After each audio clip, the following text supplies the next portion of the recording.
Roy Suryo sama Pak Jokowi. Kalau gitu ini tema baru ya. Jadi ini ketika Jokowi dan Roy Suryo, ini kan persoalan dugaan ijazah palsu dilemparkan oleh keluarganya atau oleh kelompoknya Roy Suryo kan kepada Jokowi. Tapi ini sebenarnya ada lapor-melapor. Lapor-melapor ini kemudian ditengahi oleh penyidik kepolisian, baik di Polda Metro maupun di Mabes Polri, Barreskrim ya. Nah, ketika kemudian Barreskrim bekerja dan mendapati bahwasanya setelah diuji lab forensik di mana ternyata ijazahnya adalah otentik dan asli, kemudian latar belakang pendidikan, kemudian analisa-analisa dan saksi-saksi, bukti-bukti di mana ternyata memang Jokowi berkuliah juga di UGM dan UGM sendiri mengakui memang berkuliah, teman-temannya juga mengakui. Artinya kan sedikit banyak ini adalah posisi pernyataan benar bahwasanya Jokowi benar berkuliah dan memang punya ijazah. Apalagi sudah di lab kan, sehingga ketika ini sudah otentik ijazah asli dan memang benar berkuliah, ya sudah Jokowi bisa dianggap sebagai suatu posisi individu yang tidak memalsukan identitas atau dokumennya. Nah ini kan selesai sebenarnya. Nah Barreskrim dalam hal ini sudah pernah menyampaikan ini dan berkasnya ditutup perkaranya. Kenapa? Karena kalau perkara ini sudah clear, sudah tidak ada unsur pidana, tapi tetap diminta dilanjutkan ke pengadilan, Barreskrim bisa dianggap bodoh, begitu. Nah, kenapa Barreskrim kemudian menutup perkara udah clear? Ya karena memang sudah selesai, sudah tidak ada apa-apa lagi, sudah ijazah sudah asli, semuanya udah clear. Kapan lagi dibawa ke pengadilan? Sementara kan dari pihak kelompoknya Pak Roy Suryo harus dibawa ke pengadilan, Kalau permintaan Bang Roy Suryo CS ini kemudian dibawa ke pengadilan, yang berkas yang udah clear ini, yang bodoh kan bukan siapa-siapa lagi. Yang bodoh nanti Barreskrim kalau mereka tetap bawa ke pengadilan. Makanya Barreskrim nggak bodoh, dibikinlah suatu posisi penutupan perkara lewat SP3 atau SP3 alit lah, pokoknya apa itu namanya, tutup dah, nggak ada lagi karena tidak ada unsur pidana, udah clear sudah Barreskrim. Tapi kemudian kalau kita bicara yang laporannya Pak Jokowi di Polda Metro, dia berjalan siapa? Ya ini kan ternyata kan ijazahnya faktual asli, kuliahnya faktual ada, kuliah ada, foto-foto juga ada, dari muda kelihatan, kerja di mana kelihatan dengan ijazahnya ada. Berarti kan sudah clear kan?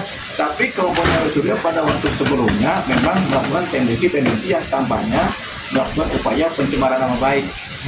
Itu yang bisa diambil dari apa yang dilaporkan oleh Pak Jokowi kan. Nah inilah yang masih ada konflik, yaitu laporan Pak Jokowi yang kemudian bisa berisiko buat seorang Roy Suryo dan kelompoknya terjerat dalam undang-undang tindak pidana pencemaran nama baik.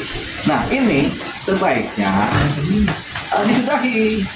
Dari siapa yang harus menyudahi? Kalau Pak Jokowi kan defensif ya, kalau Pak Roy Suryo kan dengan kelompoknya kan ofensif. Nah ini Pak Roy Suryo harus kemudian melakukan hal seperti yang dilakukan oleh Bang Hercules. Kalau dia menyadari bahwasanya ini ternyata kami salah, ya sudah lakukan seperti Bang Hercules melakukan permohonan maaf kepada Pak Sutioso kan, sehingga ya sudah nanti kita tinggal lihat bagaimana kaliber Pak Jokowi, apakah memaafkan seperti Pak Sutioso memaafkan Hercules atau tidak, begitu. Tapi yang jelas kalau Roy Suryo CS kemudian udahlah kita sudahilah huru hara ini kan, minta maaf dan clear, dan Jokowi kan pasti juga rasanya juga orangnya bijak lah. Kalau persoalan ini kan cuman permintaan maafnya harus tunggu-tunggu. Mungkin 5 kali minta maaf, mungkin Pak Jokowi baru udah saya maafkan. 3 kali mungkin belum, 4 kali masih sakit hati, 5 kali sudah, atau 7 kali minta maaf baru bisa dimaafkan oleh Pak Jokowi. Kenapa? Karena Pak Jokowi kan masih manusia. Tuhan aja maha pemaaf, apalagi manusia kan. Mungkin manusia masih ada sebel-sebelnya, tapi 5 kali juga harus ikutin pola-pola Tuhan dalam berkarya. Bang, tapi gini ya, maafkan iya, tapi proses hukum tetap berjalan ya Bang, selama itu belum dicabut. Dan yang melaporkan juga bukan cuma Pak Jokowi kan, tapi ada yang lainnya Bang. Ya, tapi kan terutama kan dari Pak Jokowi. Kalau Pak Jokowi udah memaafkan, yang lain juga kan yang ngikut aja kalau mereka sebagai pelapor. Karena kan prinsipalnya Pak Jokowi, pelapor ini kan hanya untuk melaporkan, tapi kan memang yang punya kepentingan hukum adalah Pak Jokowi. Jadi kalau sudah ada permintaan maaf, Pak Jokowi kemudian memaafkan, clear. Seperti Bang Hercules yang begitu, clear Bang Sutioso kan begitu. Jadi Nah, lihat maksud dan tujuannya. oh ya tadi mengenai memaafkan tapi hukum jalan terus. Biasa orang ngomong gitu sekarang. Ya apapun juga, oh saya maafkan tapi hukum jalan terus. Di mana-mana begitu. Tapi kita upayakan jangan begitu. Memaafkan dan hukumnya diselesaikan. Lanjut. Bang, Abang sebagai praktisi hukum sendiri melihat maksud dan tujuan Roy Suryo CS ini melaporkan ijazah Pak Jokowi itu, maksud dan tujuannya apa sih Bang? Apa karena dia mencari tanggung atau apa sih Bang? Pansos itu seperti apa Bang? Nah, ini kita nggak tahu apa latar belakangnya, tapi tampaknya kan dari zaman dulu Pak Jokowi sama Pak Roy Suryo kan memang ada hubungan juga ya, kita nggak tahu seperti apa. Tapi kita berpositif thinking saja, beranggapan baik bahwasannya memang Pak Roy Suryo mungkin hanya pengen supaya ini terang persoalannya, gitu kan. Dengan kelompoknya ya, kita kalau positif thinkingnya. Tapi faktanya bahwasannya memang ada potensi-potensi pencemaran nama baik. Karena sesuatu yang masih diragukan oleh Roy Suryo sendiri dan kelompoknya, tapi dipublikasikan kepada masyarakat seolah-olah menjadi suatu hal yang sudah menjadinya benar, yaitu ijazah Jokowi palsu, ijazah Jokowi palsu, begitu. Kenapa? Kami ragu, gitu. Nah, kalau mereka ragu, ngapain mereka cerita tentang ijazah? Mereka harusnya yakin ini ijazah palsu. Nah, tapi kan mereka masih ragu, ini ijazah masih bertanya-tanya. Apalagi kalau mereka bilang sudah meneliti dengan pakai ilmu metodologi pengetahuan kan, ilmu penelitian kan. Nah itu kita yang bertanya-tanya, ilmu penelitian apa yang mereka lakukan sampai akhirnya mereka yakin kan gitu kan. Tapi dari hal-hal yang sifatnya masih pseudo tadi, masih semu-semu tadi, mereka sudah berani menceritakan dan mempengaruhi pikiran orang banyak. Itu persoalannya. Sehingga orang banyak ini ada yang berpikiran negatif, ada yang berpikiran netral, ada yang berpikiran positif. Tapi itu sudah termasuk dalam kategori mencemarkan nama baik seseorang. Makanya ada laporan dugaan pencemaran nama baik. Itu yang kemudian secara sengaja maupun tidak sengaja dilakukan oleh Roy Suryo dan kelompoknya.